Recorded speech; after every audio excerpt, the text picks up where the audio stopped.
Well, yes, my grandparents, they raised me.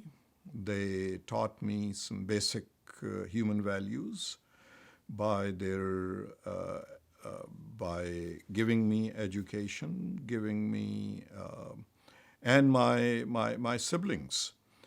My siblings, I say this is out of gratitude because I was the privileged one. Whenever there was less food, I was given sufficient from their share so that I could continue to move forward. So they have been my anchor and my source of strength and source of forming my teachers. I have had great teachers that focused on teaching us value. From early childhood, my grandfather, I remember every evening I used to crave for the nightfall so that my grandfather would come to my bedside, sit with me, and will tell me a story. And those stories came from ancient Persian literature that he was fluent in reading, and that is how I got acquainted to Rumi. And and my grandfather had a wonderful way of sharing these stories by making it so personal for me to be involved that I would wonder all night about the story. One story that comes to mind that he asked me that really has left an imprint on my being. And that story was one night he came and he asked me, "Where does God live?"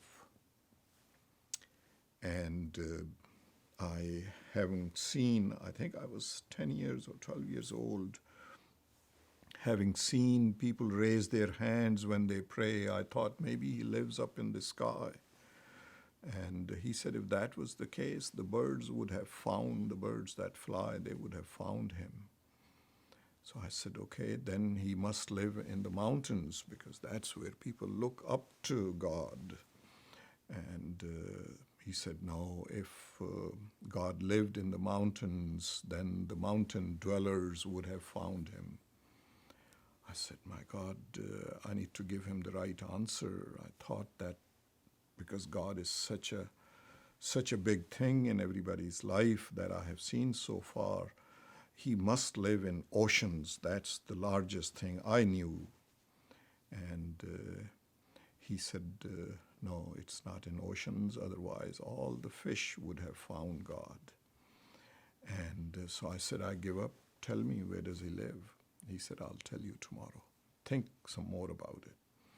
And all night long, that's all I could think.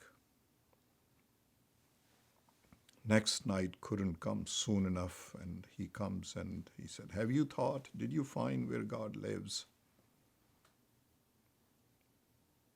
I said, I have thought of it all night and all day. Even in school, I kept thinking of that question. He holds my hand. He says, open your finger. I open my finger. And he tilts it back towards my heart and he places it here. He didn't put it here. Put it here. He said, that's where God lives. He said, remember always, for everyone, that's where God lives. And I have had such a blessed childhood. We did not have running water. We did not have electricity, modest home, but it was rich with human values, training, teachings that had stayed, that had left such an imprint on my life that I have tried to convey it to my children and to whoever I could share this with, that that's where the answer to all of this chaos in the world lies, that if we could see the presence of God in each other, we will treat each other with that dignity. And people ask me as a Muslim, what is your perspective of all this chaos? I cite to them the verse from the Holy Quran which says, I have created human being in my image. Bible has similar verse in it as well. Other holy books are also say that there is a reflection of God in every human being. If we could remember this, lots of this chaos in the world would have no room to continue and prosper and harm all of us. That was my childhood, that was my early upbringing, and those are my heroes, that my teachers, my grandparents, my siblings, that gave me where I am today.